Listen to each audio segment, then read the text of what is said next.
అనిరుద్ రెడ్డి గారు పవన్ కళ్యాణ్ గారి గురించి ఏం మాట్లాడుతున్నారో ఒకసారి విందాము. 2024లో పొత్తు పెట్టుకున్నావు. నువ్వు సింగిల్గా పోయి ఉంటే నీ పరిస్థితి ఏందో అందరికి తెలుస్తుండే. నువ్వు సింగిల్గా పోలేదు, మళ్ళీ చంద్రబాబు నాయుడుని పట్టుకొని అయినవు. ఏంటంటే పొత్తుల గురించి మాట్లాడుతున్నారు. నువ్వు గెలిచింది ఏ పార్టీ తరపున? కాంగ్రెస్ పార్టీ తరపున. కాంగ్రెస్ పార్టీ ఏ పార్టీతో పొత్తు పెట్టుకుని గెలిచింది? సిపిఐ సిపిఎంతో గెలిచింది.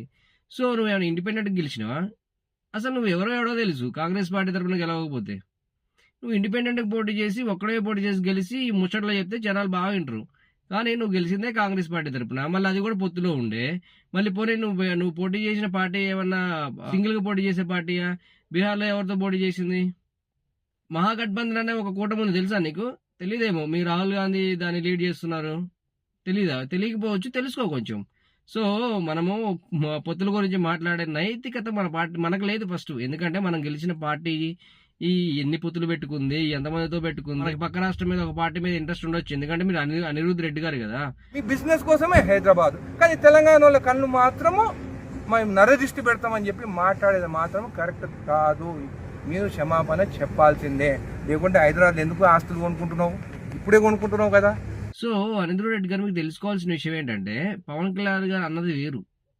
తెలంగాణ నాయకులు కోనసీమ భలే పచ్చగుంటది, బాగుంటది అని చెప్పి అనేవాళ్ళు వాళ్ళ దిశ తగిలిందేమో అన్నారు. నాయకులు, ప్రజలు కాదు, నాయకులు. పవన్ కళ్యాణ్ గారు అన్న కాంటెస్ట్ వేరు, మీరు ప్రజల్ని ఎక్స్ప్లెయిన్ చేస్తుంది వేరు. ఓకే, మీరు అనిరుద్ రెడ్డి గారు కాబట్టి మీకు వేరే పార్టీ మీద ఇష్టము ఇంట్రెస్ట్ ఉండొచ్చు. ఛాన్స్ దొరికింది కదా అని చెప్పేసి మీరు మీ ఇష్టం వచ్చినట్టు మాట్లాడాల్సిన అవసరం లేదు. నువ్వు గెలిచిందే 3 పార్టీలతో. పోనీ మీ కాంగ్రెస్ పార్టీ మహాగఠబంధన్ అని చెప్పేసి పొత్తులు పెట్టుకుంటుంది. మళ్ళీ నువ్వు పొత్తుల గురించి మాట్లాడుతున్నావు. ఎంత పెద్ద జోకు తెలుసా? పవన్ కళ్యాణ్ గారు తెలంగాణకి ప్రకృతి వైపరీత్యాలు వరదలు లాంటివి ఏమైనా వస్తే ఆయన సొంత నిధులు లక్షలు కోట్లు ఇచ్చిండు. నువ్వేమిచ్చినావు? ఎప్పుడన్నా కనబడ్డావా అసలు? మన ఎలక్షన్స్ లో గెలిచిన తర్వాత మైక్లో పెడుతున్నారు ఎమ్మెల్యే అని చెప్పేసి ఇష్టం వచ్చిన మాట్లాడుతున్నావు తప్పితే. సో ఆయనకున్న స్ట్రాటజీ, ఆయనకున్న పొలిటికల్ ప్లానింగ్స్ ప్రకారం ఆయన నేను ఈ టైంలో సీఎం అవుతా అని చెప్పిండు. నువ్వు ఒక పార్టీ పెట్టు, నువ్వు పార్టీ పెట్టి సీఎం అవ్వు. ఎవడొద్దంటుండు? నువ్వు కాంగ్రెస్ పార్టీ తరపున ఎందుకు పోటీ చేయాలి? నువ్వు సింగిల్ అంటున్నావు కదా. నీ ఓన్గా పార్టీ పెట్టి నువ్వే పోటీ చేసి నువ్వే గెలువు, అప్పుడు నువ్వే సీఎం అవ్వు. పవన్ కళ్యాణ్ గారు అనే పవన్ కళ్యాణ్ గారిని అంటే ఊరికే మైక్లో పెడతారు, అందరూ ట్రోల్ చేస్తారు అంతే తప్పితే. లేకపోతే మనకెందుకు చెప్పు పవన్ కళ్యాణ్ గారి గురించి జోకులతో కాకపోతే. సో మనం మాట్లాడుతున్న పవన్ కళ్యాణ్ గారి గురించి అన్న విషయం మర్చిపోయి మాట్లాడద్దు. పవన్ కళ్యాణ్ గారిని అంటే ప్రతి ఒక్కరు రియాక్ట్ అవుతారు. ఎందుకంటే ఆయన అవినీతి చేసే నాయకుడు కాదు. లేకపోతే ఏదో 4 ప్రాజెక్టులు తెచ్చుకుందాము, 100 కోట్లు సంపాదిద్దామని వచ్చినోడు కాదు. 100 కోట్ల సంపాదన వదిలేసి ఫిల్మ్ ఇండస్ట్రీలో ప్రజలకు ఏదో చేద్దామని వచ్చిన నాయకుడు ఆయన. సో ఆయన నిజాయితీకి చాలా మంది అభిమానులు ఉంటారు. వాళ్ళు కంపల్సరీ మేము కౌంటర్ చేస్తారు. సో మన ఇజ్జత్ మనం తీసుకోవద్దు. ఎందుకంటే మనం గెలిచేది ఫస్ట్ టైమే కదా. అప్పుడే మన ఇజ్జత్ మనం తీసుకుంటే ఎట్లా? గెలవాలి కదా.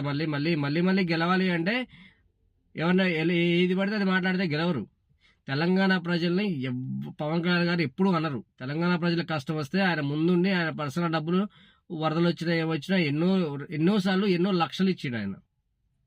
తెలంగాణ గడ్డ గురించి సాక్షాత్తు ఏపీ అసెంబ్లీలో ఎన్నోసార్లు మాట్లాడిన వ్యక్తి పవన్ కళ్యాణ్ గారు. నువ్వు ఎప్పుడైతే మాట్లాడినావో తెలంగాణ వాళ్ళ గురించి మాది నరదిష్టి, మా కళ్ళు పడే గోదావరి అంతా నాశనం అయిపోయిందని చెప్పి మాట్లాడడం మాత్రం కరెక్ట్ కాదు. అట్లా మాట్లాడినప్పుడు నీకు కూడా చిత్తశుద్ధి ఉంటే నువ్వు హైదరాబాద్ ఆస్తులన్నీ అమ్ముకొని పోయి విజయవాడలో ఉండు. నీకు అంత ప్రేమ ఉంటే ఎందుకు హైదరాబాద్లో ఉంటున్నావు? అక్కడ నుండి 24 గంటలు సేవ చేయి. తెలంగాణలో ఆస్తులు అమ్ముకొని, హైదరాబాద్లో ఆస్తులు అమ్ముకొని, అక్కడ ఏపీలో కొనుక్కో, విజయవాడలో కొనుక్కో అంటున్నావు. నువ్వెవడరా భయ్ చెప్పడానికి ఎక్కడ కొనుక్కోవాలండి? తెలంగాణ నీదే అయింది. ఇండియాకి కాన్స్టిట్యూషన్ అనేది ఒకటి ఉంటుంది. మనకు అవన్నీ తెలిస్తే మనం ఉండం కదా అట్లా. సో ఎవరు ఎక్కడైనా ఎలా అయినా బతకొచ్చు, ఎవరు ఎక్కడైనా ఎలా అయినా ఆస్తులు కొనుక్కోవచ్చు. సో అది రాజ్యాంగబద్ధమైన హక్కు. నువ్వు అక్కడ కొనుక్కో, ఎక్కడ కొనుక్కో, నువ్వెవడో చెప్పడానికి ఆయన ఎక్కడ కొనుక్కోవాలో. ఫస్ట్ నువ్వు ఇండిపెండెంట్గా పోటీ చేసి గెలిచి అప్పుడు చెప్పు ఈ సొల్లు కబుర్లన్నీ. సింహం సింగిల్గా వస్తుంది, సింగిల్గా పోటీ చెయ్యి. మనం పోటీ చేసిందే ఒక పార్టీ గుర్తు మీద. పోనీ ఆ పార్టీ అని సింగిల్గా పోటీ చేసిందా అంటే సిపిఐ సిపిఎంతో పోటీ పెట్టుకొని గెలిచినాము.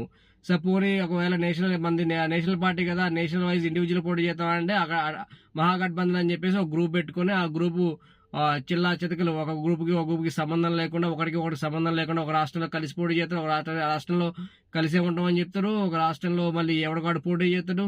ఆ గ్రూప్కి ఒక లీడర్షిప్ ఉండదు. మీరు చెప్తున్నారు నీతులు అంటే ఏ రేంజ్ ఎలా అనుకుంటారు ప్రజలు? సో అనిరుద్ రెడ్డి గారు, మీకు వేరే రెడ్డి గారి మీద ప్రేమ ఉంటే అలానే ఉంచుకోండి, కానీ దాన్ని బయటకు చూపించి ఆ, ఎందుకంటే మొన్ననే కదా జూబ్లీ హిల్స్ లో గెలిచింది, అది కూడా ఏపీ వాళ్ళు ఓట్లేస్తేనే గెలిచారు. గుర్తుపెట్టుకోండి. మన నోరు బాగుంటే హైదరాబాద్ లో గెలుస్తాం. జిహెచ్ఎంసీ ఎలక్షన్స్ వస్తున్నాయి, గుర్తుపెట్టుకోండి. జిహెచ్ఎంసీ ఎలక్షన్స్ లో వేయాల్సింది ఏపీ వాళ్ళే ఓట్లు. మన బీఆర్ఎస్ ఎమ్మెల్యే ఒకడు ఏపీ ప్రజల గురించి అట్లా మాట్లాడితేనే జూబ్లీ హిల్స్ లో చుక్కలు కనబడ్డాయి, సిట్టింగ్ సీట్ ఓడిపోయారు. నోరు అదుపులో పెట్టుకుంటే రాజకీయంగా మనం బాగుంటాం, లేదంటే మన పోయి మనం తోడుకోవడం అవుతాం అంతే.